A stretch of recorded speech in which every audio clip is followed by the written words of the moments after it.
I think that the GYE is, of course, like the kind of catalyst, the place where a bit of hope was restored.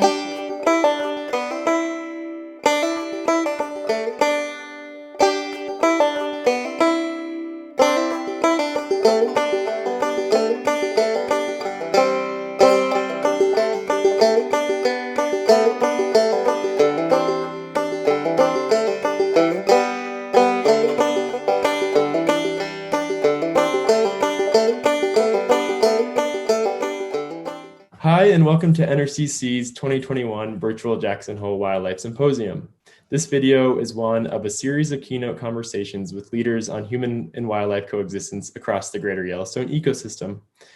This conversation today features Rebecca Waters. Rebecca is the executive director of the Wolverine Foundation and the founder of the Mongolian Wolverine Project, and is currently the conservation outreach coordinator at the Center for Large Landscape Conservation.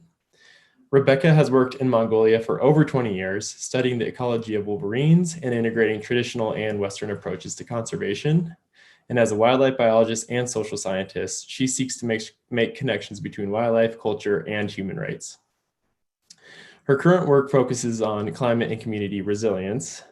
And Rebecca holds a master's degree from the Yale School of the Environment and has been a research associate here at NRCC since 2008. So welcome to Rebecca, and thank you so much for joining us today. Thank you so much for having me, Ben. I'm really excited and honored by the opportunity to speak. Well, without further ado, we'll just jump in here. So the work you've done in Mongolia has really illuminated the ways that wildlife and landscapes have different meaning to different cultures. And I've really been fascinated by the ways you communicate those differences. Just to start us off, in your research and practice, could you describe the challenges to wildlife-human coexistence that you focus on? And then the second part of that is, how has your own skill set and background prepared you for this type of work?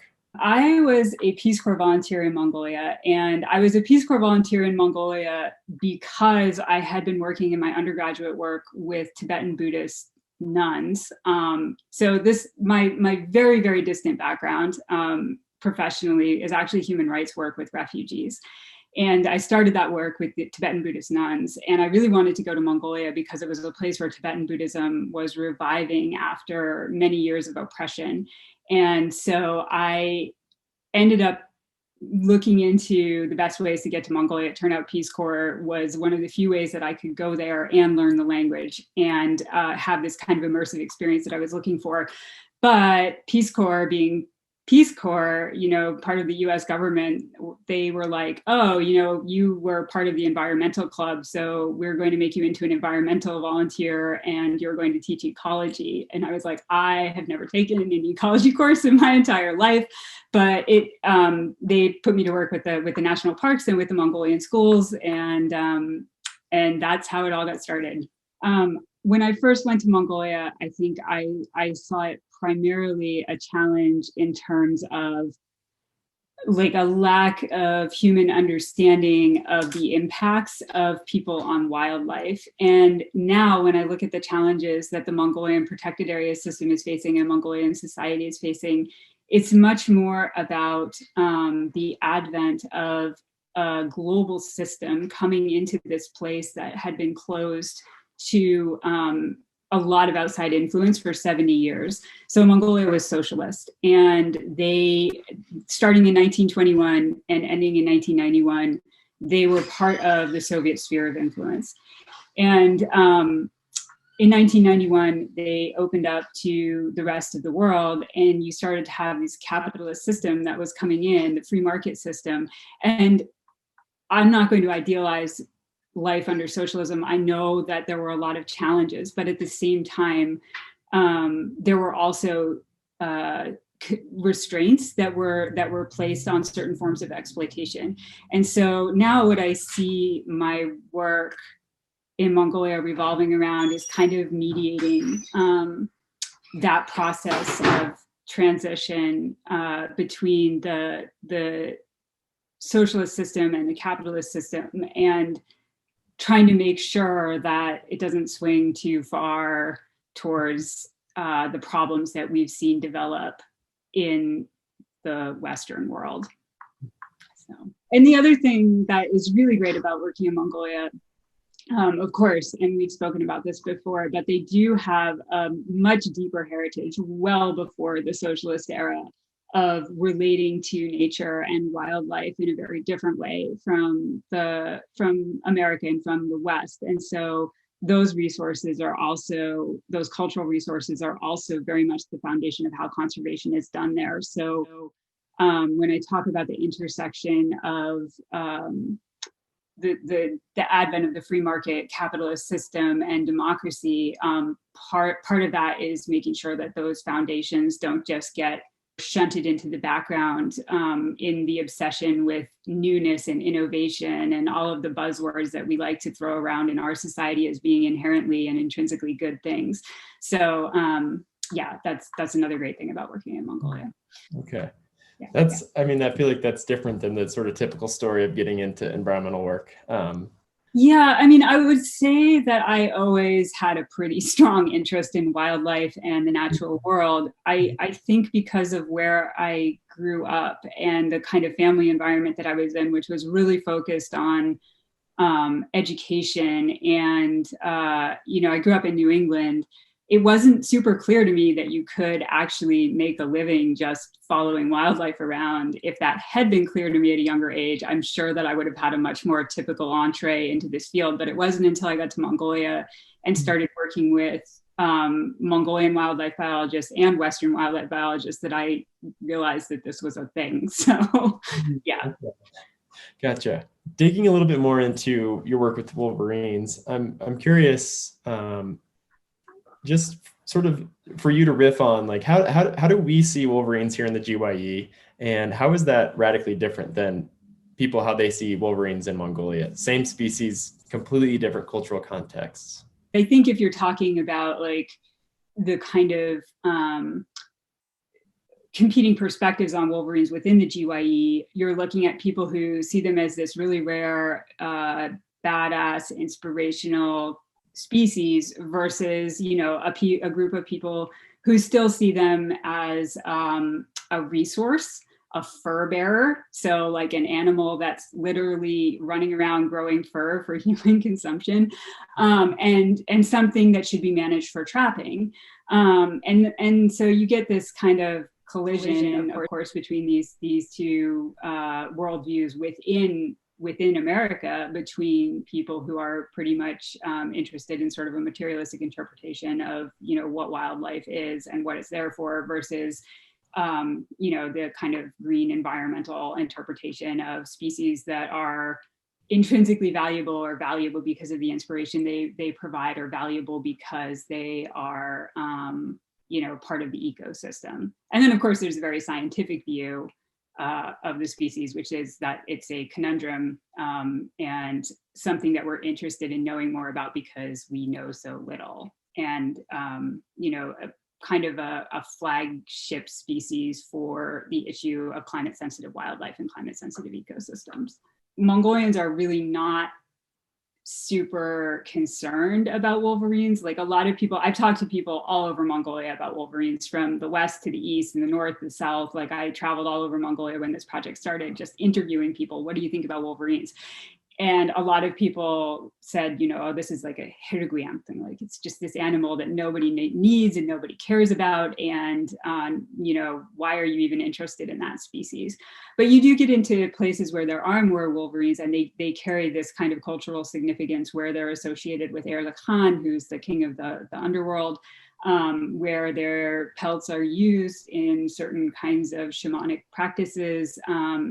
And they are trapped, but, not proactively. So usually when people trap wolverines, it's because a wolf or a wolf pack has killed a livestock animal, and they've set traps around the carcass to try to catch the wolves. And a wolverine will go into that trap and get caught. And then, of course, they'll kill it, because it's, I think similar to a lot of indigenous cultures, when an animal offers itself to you, it would be rude to not accept that gift, right? But they don't go out and like persecute them. And I will say that in the 3 national parks where I work, since I've started working there, I was so excited because when I first got there, I got a lot of this like, well, yeah, there are wolverines, but who cares? And now in the park headquarters, there is a framed photo of wolverine up on the wall amongst like the snow leopards and the argali and all of like the big flagship species. And I think that's because I've been like talking excitedly about wolverines with the rangers for such a long time that they now see it as worthy of being on the wall with those other cool species. So yeah, Congrats, that's amazing to get that that validation. it's a small thing, but it means a lot to me. Absolutely, it should. So it's clear that Mongolians in protected areas relate to their wildlife in different ways, and then in the GYE, we manage our wildlife coming from a very different history, and in specific ways for specific purposes. Like for one example, obviously ecological integrity, but also tourism, wildlife viewing, hunting, reduction of interaction with livestock. So I'm just curious if you could talk a little bit, maybe thinking about like protected areas, but how do our systems of management differ between the two systems? With protected areas specifically, again, if you go far back into history, there's a long tradition of these areas that are, if you go to Mongolia and you listen to the names of mountains, you'll hear a lot of mountains referred to as, it will be like the name of the mountain and then the word Hairkhan, which means like literally means most beloved, but it actually has always been like a mountain that's taboo. Like you're not supposed to go there. You're not supposed to hunt there. It's like a traditional protected area, right? So these Hairkhan mountains are all over Mongolia. And when the Russians were collaborating with Mongolians for governance, Mongolia was not part of Russia. So, the Mongolians were working with the Russians. They adopted some of the Soviet style Zapovednik, which is the Russian protected area system. And unlike American protected areas, these Zapovednik oriented protected areas were really geared towards research. So you weren't supposed to be recreating in there. It wasn't for the enjoyment of the people. It was very much a place that was set aside for nature to do its own thing. And so that has carried over as Mongolia has started working with a lot of international, conservation NGOs like the Nature Conservancy and WCS and WWF, and they've started taking advice from consultants who work in the context of American protected areas. They've held on to this idea of protected areas that are really not for human intrusion. And they also have a category of protected area, which is national park. And that is there for people to go and enjoy. So you have the three protected areas that I work with in Northern Mongolia. Two of them are strictly protected areas. And these are those, scientifically oriented protected areas where people are not supposed to be up there. And then the third is a national park. And that one was designated a national park because it's home to a population of reindeer herders who depend in large part on tourism in order to make their income. And so they designated it a national park so that the Duka people could continue to bring tourists in. When I think about the history of socialism, and I think about the history of national parks in the US, like the class issues have become more clear to me when you think about like the Roosevelt Arch with that big inscription and it being like a pleasuring ground for the people or whatever it is. I just picture these like upper class people who could afford to get a train ticket across the United States, like walking around in their fluffy, puffy dresses with their little twirly parasols, enjoying the view. And like, what is that?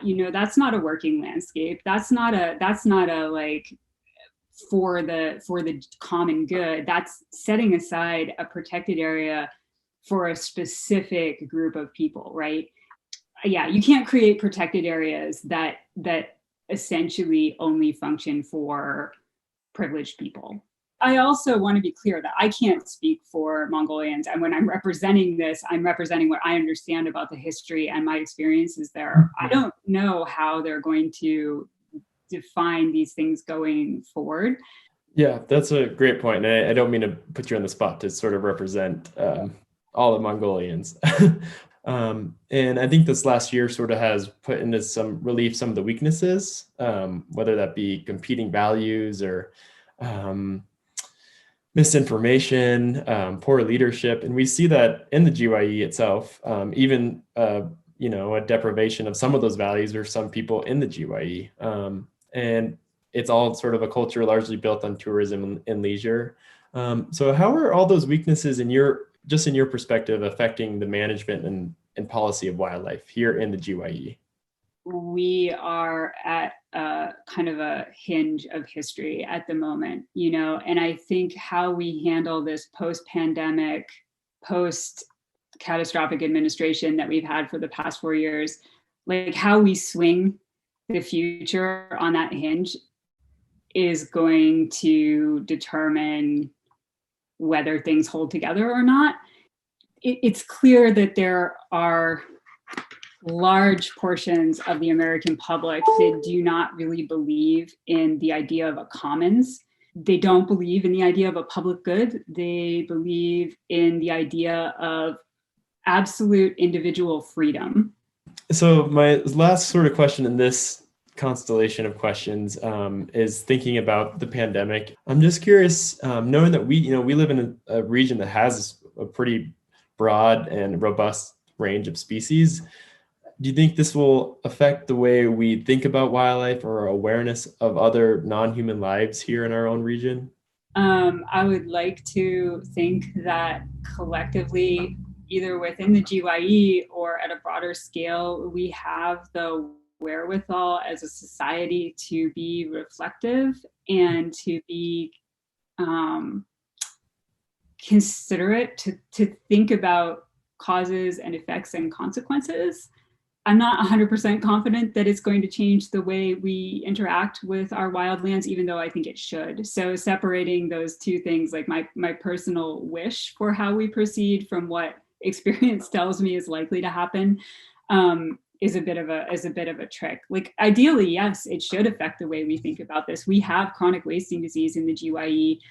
That's probably not something that affects humans, but it certainly might. I don't think we actually know for sure that it doesn't, and it certainly stands to affect the ecosystem in very profound ways. And so when we think about habitat and landscape and wildlife management, you already have a disease that serves as a case study in like the risks that are involved with this. So I hope that collectively we're thoughtful enough to actually do something to make some changes. So I'll ask sort of the last two questions and sort of reflective questions. My first question is, how do you think we as environmental professionals, the field in general, have moved the dial to a better future, given that we have had a new concept like the ecosystem concept, but just where were we at? Have we moved in a better direction, and where are we falling short in the GYE? If you look back to the founding of Yellowstone National Park, what those thinkers and those policymakers did was essentially equivalent to refloating the Titanic after it had hit the iceberg. It was a really, really bad situation. European settlers had come, and in the course of 200 years, or just about 2 centuries since landing, they wiped out almost all of our native species. Functionally were extinct. And I think that the GYE is, of course, like the kind of catalyst, the place where a bit of hope was restored for turning things like that around, right? So I think that in those 150 years, we've been really successful at bringing things back that were almost lost. And there's something that's really, really inspiring when you think about that, right? Like it's a really great story. And I think that it's a story that has inspired conservationists around the world. Certainly, this is true in my work in Mongolia, but also other places I've worked. People look to the US and they look to the national park system here as an example of what you can do to protect the natural world and to give it a little bit of space to breathe. Ecosystem, the concept of ecosystems, again, like scaling up from just a single national park and understanding how resources and wildlife are flowing between places and how all of these things are interconnected. That's also an incredibly valuable and important concept for Western science to have come to understand this broader picture, and that things change, they don't stay the same, right? These ecosystems are dynamic. That's another step that's been taken in understanding like how the natural world works. And a lot of that comes from looking at things like the reintroduction of wolves into Yellowstone. So there have been a lot of really great successes. We've talked a little bit about this, the lingering social issues around wildlife management. So there is not a broad scale consensus that all of this has been done well, or that, you know, we've all been operating from the same set of values. And I think, again, it's very easy to talk to each other and feel very self-congratulatory about all of this success. But at the same time, we have failed to address some really deep rifts in some really deep conflicts in values that are at the core of a lot of the problems that we see today. And the other thing is, to continue with the Titanic analogy, you know, so yeah, a bunch of white guys refloated the Titanic after it hit the iceberg. But I think if we're really going to address honestly and forthrightly a deeper set of problems, we have to ask why we hit that iceberg in the first place. The history of the Greater Yellowstone does not begin 150 years ago, and it certainly doesn't begin 30 years ago, right? There is a much longer history there. And what happened in the GYE, the extinction of all of those species, or the near extinction of all of those species, and the genocide against the indigenous inhabitants of that area, didn't just happen there. It happened across the continent. So what was going on? What was driving that? You know, we have to look honestly at that deeper past. We have to find a way to talk about it as a society in order to make a better future. That's really, really well said. And I like the analogy and metaphor you used there. And for me, the balancing act now is like maintaining resilience and maintaining hope while also being realistic about what the possibilities are at this point. If I try to think about specific things that I've learned with like the complexity of the policy process, or, you know, competition between different value sets, it just sounds like it's so limited, right? It's just these very specific things. Yeah, I think it's about like losing your naivete and your innocence without becoming cynical. Yeah. Really so I guess to end on a hopeful note, what are you most excited about in your work right now? What are you looking forward to in the work that you do right now? After a year in which my life basically ground to a total halt, my professional life, because of course we couldn't go to Mongolia. It's so basic, but I just am really, really, really looking forward to being back in the field and reconnecting with my communities, because at the end of the day, it's really all about relationships, the relationships that you have with the people you work with the communities that you work with, and you can't maintain those relationships when you're locked in your house staring at a computer screen. You can make a good stab at it, and I think NRCC has done a great job with that, but it's not the same thing as being there on the ground with people and being able to talk to them face to face and share some sutetsai and some, you know, bos, those milk tea and dumplings, and just talking about wolverines or talking about the wolf that your ranger friend saw, you know, a couple days ago and how he chased it away from his sheep. And but with the discussions that we're having in the United States more broadly right now about you know, structural injustice and racism and, you know, white supremacy,